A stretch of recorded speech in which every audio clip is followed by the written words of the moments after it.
Hi and welcome to this video where I will be reflecting on my first year as a PhD student at the University of Cambridge. So for context, my name is Éireann. I am a PhD student studying education.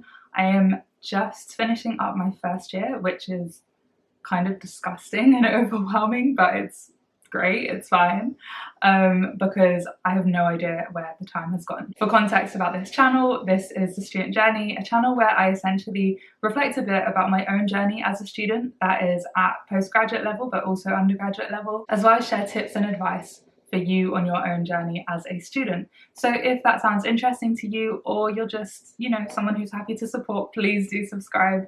Additionally, if you have anything you're, particularly interested to see or want to hear me talk about, please do comment or message me on Instagram. I would love to know what it is that you're interested in, that you want to hear about, so that could really guide my content from now on. The way I'm going to divide this video is by first talking a bit about some of the goals I had.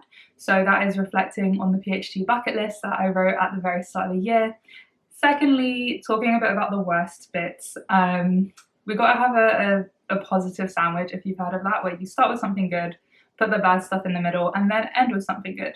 So we will be talking a bit about the best bits of being a PhD student over this last year. So to start reflecting on my PhD bucket list, a magic link somewhere on screen, probably at the top, will show you that I made a video at the start of the year outlining basically a bucket list of all the things I wanted to achieve whilst doing my PhD. Now, I'm not putting pressure on myself to have completed this, it's only been a year, so that's a third of my PhD done, which again is still quite overwhelming, but it's fine. But I have been able to tick off 2 things, which is really, really exciting. Maybe 3, I'm not too sure if it counts. So the first is I said I wanted to do a presentation at a conference, and I got to do that. Not necessarily at the scale I aspire to. I think it's way too early in my PhD journey to really present at that level, particularly because I haven't done any of my research yet. But my college ran a conference and I was able to do a poster presentation. Now, if you watch this video, you'll see that poster presentation was something I was particularly interested in because it's just not something I'd ever done before. I really enjoyed creating the poster, condensing my findings in a very accessible way, or in my opinion, a very accessible way. I think people enjoyed my poster. And I did a poster showing some of the findings of my master's dissertation. I will record myself holding it and kind of edit that in. I just don't want to do it now because then I have to zoom out, stand back, all of that stuff. That was something I really enjoyed. It was a new opportunity, a new way of presenting my work, and I am very interested more generally in public engagement and ensuring the work I do is accessible and can be understood by a range of people, not just those within academia. So that was great, and I'm really happy to have ticked off the poster presentation part. But I do hope in future that I can present my current research in a lot more detail in a spoken presentation at a bigger conference. So that's not me trying to just want more, but I think this is a really great start and I'm happy to have done it. The second thing that I have achieved from my PhD bucket list is traveling internationally, which is just such an amazing thing to have achieved in my first year. So I got to go to Barcelona for the British Sociological Association conference, specifically the Bordeaux study group. So that's looking at the work and theory of Pierre Bourdieu, who I guess is used a lot in sociology of education. And that was amazing. I have a vlog on it here. There were definitely some downsides, which I talk about in another kind of chatty update where I talk about managing my disability and the impact my dyspraxia had on my ability to kind of book and participate in that conference. But it's all good, it happened, it was really, really enjoyable, and if I'm being honest, has been one of the best parts of my year. Like, it restored my faith in the academy. Before that, and sometimes after that, I have been very jaded about academia, about the point of my research, and yeah, just about everything. But meeting so many people there who were at other institutions or who had even retired from their work in academia, and being able to have really candid conversations about them, hear about the work they're doing, and just really immerse myself in that work was amazing. Like, it was so restorative, and yeah, I cannot say enough, like that was definitely the highlight of my first year. So again, that was great, got to tick it off, got to travel internationally with the support of funding, which I'm really, really grateful for. The final thing on my bucket list that I'm kind of ticking off, or at least continuing to do, was I said I really wanted to record and record intentionally. And whilst I feel like I maybe didn't vlog as much over the year, I just kind of sat in front of a camera and chatted. It's only now, since having the summer holidays, that I've put more time and intention into vlogging. But I'm really grateful, or yeah, like appreciative to myself for having recorded so much of the year. Like even editing videos and watching them back, I'm like, oh, okay, that's what I've done this week. That's what I've been up to, which, you know, I should know, but I just have the memory of a goldfish. And I'm just really grateful that I now have these to look back on. I have, you know, albeit a very small community on YouTube that I super appreciate. And it's really nice that, although I haven't necessarily shared this channel with people, there are people who have found it authentically. So yeah, that's just really positive and something I really, really, really hope I continue, because I'm actually enjoying it. So that's it for the kind of check-in on my bucket list and some of the intentions I had. We're now going to move on to the negative bits. So what have been the worst bits of my year so far? The first is honestly saying no to things and my often inability to do so.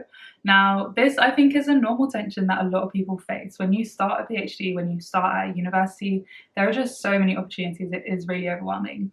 And I do admire people who have the mindset of taking up as many opportunities as they can. Like, it's so important to make use of the environment that you're in. But for me, this was further complicated by, one, having a pre-existing relationship with the university that I went to. So for those who don't know, I was an undergraduate at Cambridge. I am also a staff member at Cambridge and have been a staff member in different roles before. And because of that, the university see me, or members of the university see me, as this person who is so enthusiastic to do access work, widening participation, inclusion and diversity. And that is incredibly true. Like, I have built a reputation of doing that work within and beyond the university. But it meant that when I tried to kind of step in as this new version of myself who was, you know, 90% a researcher and wanted to put most, if not all, of my time into research, that was really confusing for people. So I would just get emails being like, hey, do you want to be on this committee?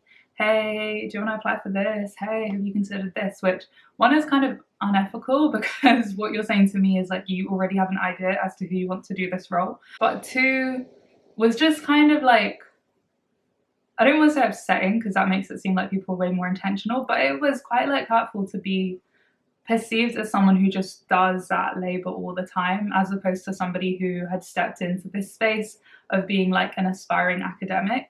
I know that isn't people's intention. I know that no one had any like, ill will. Yeah, it was just really difficult kind of constantly being asked to do things, people perhaps being surprised that I wasn't willing to do things, and having to reiterate so much that like, no, I'm now a PhD student. I'm now here to do research. I'm here in this capacity, and that is where I want to throw my energy. It's something I've communicated increasingly with people, and people have been understanding, even if it's taken time to get that message across. It's just something that I still sometimes struggle with myself. Like, I know that the version of me that did everything is literally like fighting to come back out, and I'm trying so hard to suppress it. And I think sometimes I get into a bit of a headspace where I'm like, oh, if I don't do that, do people think I don't care? If I don't do it, like, where are my values? What am I focusing on? But one thing I will say is I did meet with an academic who, you know, said that during her PhD, that was all she could focus on. Like, she just didn't have the energy to do any kind of additional work or activism or anything like that. And two, I'm trying to remind myself that like saying no opens the door to future yeses. Like, it's not closing the door. It's not as if taking up that role or working on that event or sitting on that committee was going to be like the defining part of my academic career, and that was going to shoot me into something else. Like, that's not the case. I'm being way more intentional with my time, with my energy, and with my focus. And honestly, in terms of affirmations, I just have to remind myself that like, whatever is for me will not miss me. Like, it will happen and it'll be okay. And yeah, I am just trying so hard to remind myself of that, to not do everything and to not feel like there's a social pressure to do all of that work. Another low point has been trying and often struggling to maintain a work-life balance. I would imagine like 1 in 4 of my videos on this channel involve me talking about being unable to stop working on the weekend, really struggling with all these things. And Personally, I think the reason it's so hard is because there is no consistency in your first year of a PhD. Like, it's not like an undergraduate course where you just have a timetable and everyone has the same timetable and you know what you can expect. It's very much like going to uni, not being on any course at all, and then doing this weird pick and mix from different departments or different training opportunities.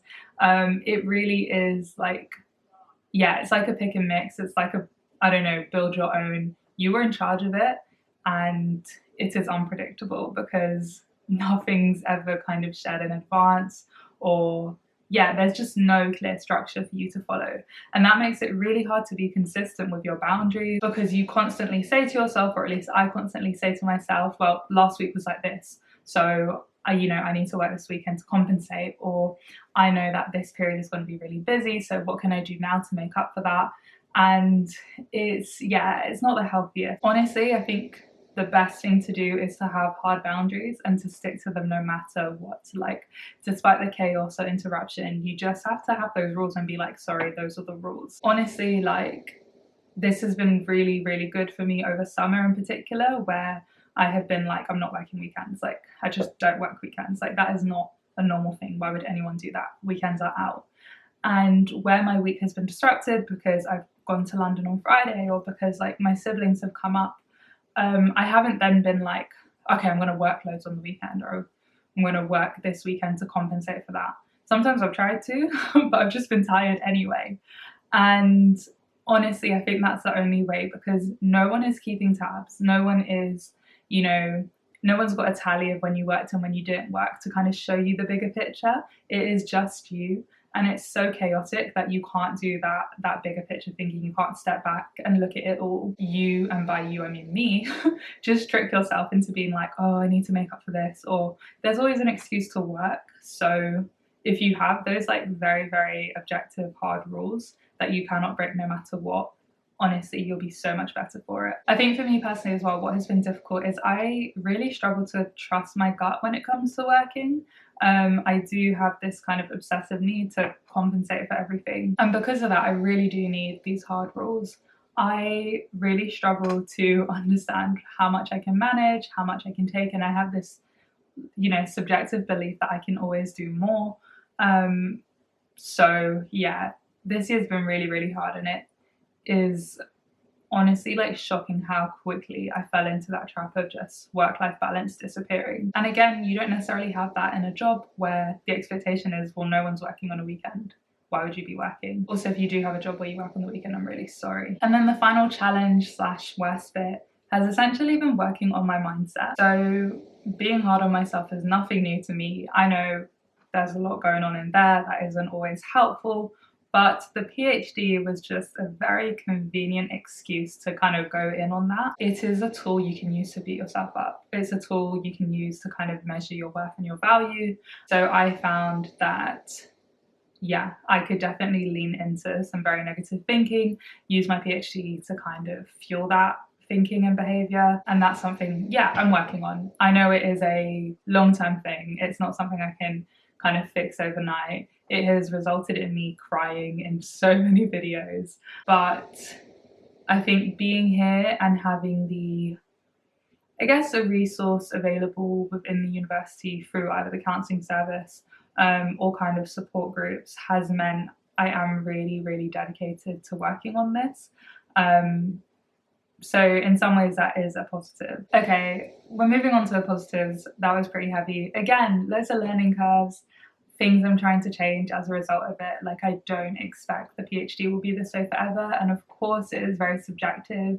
This is me talking about my own mental health and mindset. One, it's something that can definitely be improved upon, but two, it's not like that for everyone. So to start with the best fits, I'm obviously going to start by being a nerd and saying that honestly, oh, this is so lame. The best part of my PhD is my PhD.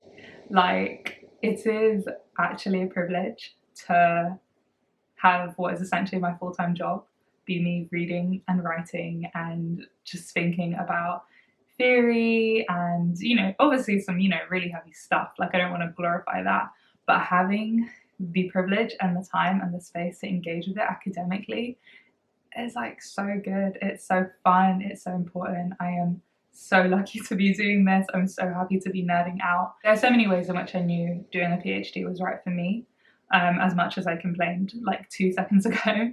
But I think I also knew when I went away and when I went to see family and they knew I was doing a PhD, they were just like, yeah, like, oh my gosh, they're always happy when they're like reading a book. You always had your nose on books, like that's clearly your space, that's your zone. Doing a PhD didn't surprise people. Like no one was shocked, no one was blown away. Of course, it's not a thing everyone does, and it's not a thing like anyone my family knew would do. But it was still seen as like, of course you do that. Like you love that shit. So I really enjoyed doing the PhD itself. I really enjoyed reading. I think my best days are when I'm reading, but more so, and I think I'm quite surprised by this, I really enjoyed writing. I definitely have a lot of anxieties around writing, and it's very much kind of, I guess, like overclouded by my dyspraxia and my kind of fears about people judging my writing or being unable to communicate my point clearly. But it has been such a blessing to like have the creative space to think about how I want to communicate these ideas, to think about the ways in which they might be best kind of communicated or understood. And I think that's why I've really started to enjoy the idea of public engagement, because I'm like, okay, cool, really want to be respected by these other academics, want them to see my work and think it's cool. But actually, like, I'm way more excited by working with people outside of academia, and by them seeing the value in the work I do, and for them to understand it and get it and be like, oh my god, yeah, makes sense. So that's been really cool. Like, not even to be cheesy, but like I'm enjoying it. I'm loving it. I think also, before I move off of this point, I think there's also this like protected status that comes with being in academia. Like in the world of work, there are so many like, or in my opinion, in the world of work, particularly in education, there are very clear political divides, and it's just you're pro this thing or you're against this thing. And the world is so much more complex than that. So to be able to kind of step outside of those roles and say, I'm going to talk about this in a really nuanced way, and the ways in which, you know, the side I'm on is even more complex than just for or against. So yeah, I think there's a real like privilege in being what feels like not politically neutral, but like not affiliated to any kind of specific group. That means I can just kind of stand back and explore these things in a really nuanced way. That being said, obviously I have political opinions, but I think when you are a worker, or when you have a job, that means you're representing a particular organisation, there's just so much less scope to do that. And finally, to end, I think the other kind of best bit, so if we were to take the best bits as the conference, reading and writing and idea generation, it's also the people. Like whether those are the peers on my course or in my like DTP, so our doctoral training partnership, that is people who are under the same funding body, even if they're on different courses, whether it's the academics I've engaged with, either at the uni or beyond the university, like people are nice and people keep you going. And I can't emphasize how meaningful it's been to like speak to these people, to go to them with ideas, with concerns, with problems, with advice or thoughts or feelings. And I'm so grateful for the community I have, no matter how kind of disparate and, you know, from different faculties or connections or yeah, like universities. There are amazing people who do this work. Yeah, it's just so nice to be able to have people to talk to. And of course, some of those amazing people have featured on this channel just in like little snippets of, you know, getting like lunch together, co-working, running around London. And I really hope that in the next few years they can feature on this channel way more intentionally and maybe share some of their own experiences. Thank you so much for watching, for listening, and for, I guess, coming with me on this journey. As I said earlier, please do comment below if there's anything you'd like to see, or if there are any reflections you have on your first year as, say, a PhD student, or, you know, in academia in whatever capacity. yeah, I don't think I have much more to say. Just thank you so much for watching, engaging, and also being a part of that community I referenced.